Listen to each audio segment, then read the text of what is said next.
Nah, ini adalah masalah-masalah yang ditemukan berikut dan contoh laporan penilaian dari proses itu sendiri. Nah, misalnya di sini kita membahas mengenai untuk case-nya adalah proses 4 atau PO4 terkait dengan Define the IT Process, Organization, and Relationship. Nah, ini terletak pada domain Plan and Organize.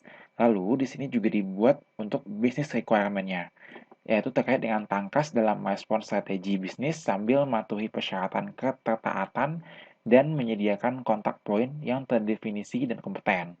Nah, ini tuh is enabled-nya by penentuan rangka proses IT, ada untuk membuat struktur dan bentuk organisasi yang tepat, serta menetapkan peran dan tanggung jawab.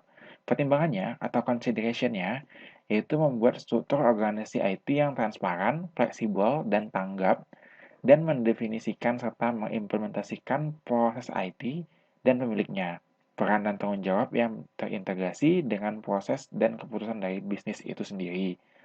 Nah, untuk current assessment-nya, yaitu menggunakan one to initial atau ad hoc, dan objektifnya itu dengan poin 2 atau repeatable but intuitive, dengan nilai gap-nya adalah 1. Nah, setelah itu, untuk masalah-masalah yang ditemukan, kita juga harus membuat sebuah head map, di mana terkait dengan IT Process Capability Maturity. Semisal ini untuk bagian PO atau PO1 sampai dengan PO9, Plan and Organize. Nah, ini kita nanti menentukan apakah dia initial, repeatable, divine, manage, atau optimize. Nah, di sini yang merah-merah ini adalah untuk penentuan nilai-nilainya. Semisal untuk acquire and implement, bagian AI3, acquire and maintain technology itu adalah initial, repeatable, and divine. Nah, berikutnya ini adalah beberapa penemuan dalam studi kasus perusahaan ini. Contohnya itu pada PO4, di mana perusahaan ini kondisinya adalah high risk atau memiliki risiko yang tinggi, dan untuk kriterianya PO4 itu mendefinisikan the IT process, organization, and relationship. Nah, di mana nanti itu yang akan dilakukan adalah membuat kerangka proses IT, membuat struktur dan badan organisasi yang tepat, serta menetapkan peran dan tanggung jawab. Nah, temuan-temuan yang kita temui pada studi kasus ini itu adalah manajemen belum banyak menerapkan proses IT PO4 dalam permasalahan, dan pengorganisasian IT masih parsial dan informal, serta struktur pengorganisasian IT-nya masih tumpang tindih. Nah, berikutnya yang akan kita bahas itu adalah mengenai rekomendasi. Nah, rekomendasi pertama, yaitu rekomendasi dari maturity model. Nah, rekomendasi satu ini yaitu terkait dengan tersedianya teknik-teknik umum. Untuk deskripsinya, yaitu diperlukannya adanya teknik umum dan untuk mengatur organisasi IT dan hubungannya dengan vendor. Di sini nanti kita juga ada tabel untuk sumber dayanya bagaimana, penanggung jawab, komentar, dan terkait dengan statusnya. Apakah ini sudah dimulai atau belum dimulai? Di sini untuk studi case ini kita buat belum dimulai. Ini tanggal pembuatannya untuk 31 Maret 2007. Dimulainya kapan, selesainya kapan, dampaknya itu ini rasionya berapa, nilainya berapa, untuk biaya itu rasionya berapa, skalanya seperti tadi yang dibahas, prioritasnya bagaimana, ini prioritasnya adalah sedang, dan untuk jumlahnya berapa, untuk terkait dengan tersedianya teknik-teknik umum ini.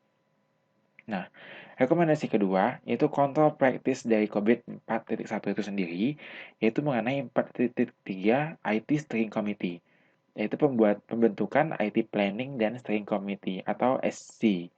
Nah, PO 4.13 yaitu menggunakan terkait dengan Key IT Personnel. Rekomendasinya adalah pemilihan personel kunci IT terkait dengan PO.45 IT Organizational Structure, yaitu mereview hasil pencapaian organisasi.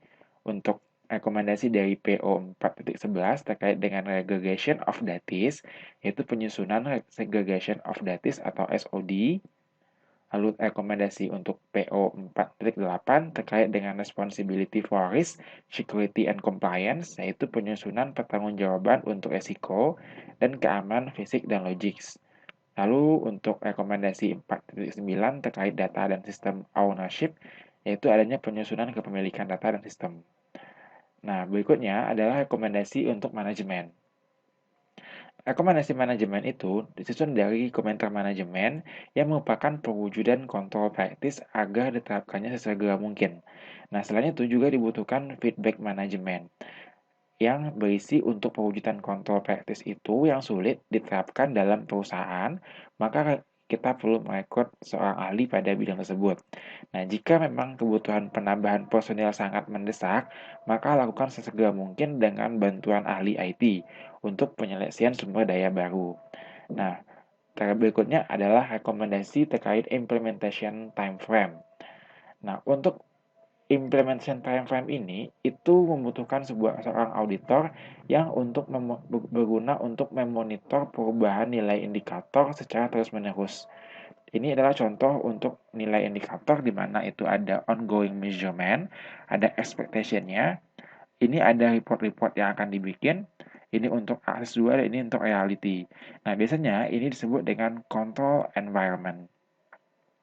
Nah, sebagai penutup untuk sesi ini, yaitu COVID itu sebenarnya dapat secara efektif digunakan untuk meningkatkan kinerja perusahaan melalui proses audit, tapi yang didasarkan pada tujuan-tujuan tertentu yang didefinisikan dari awal.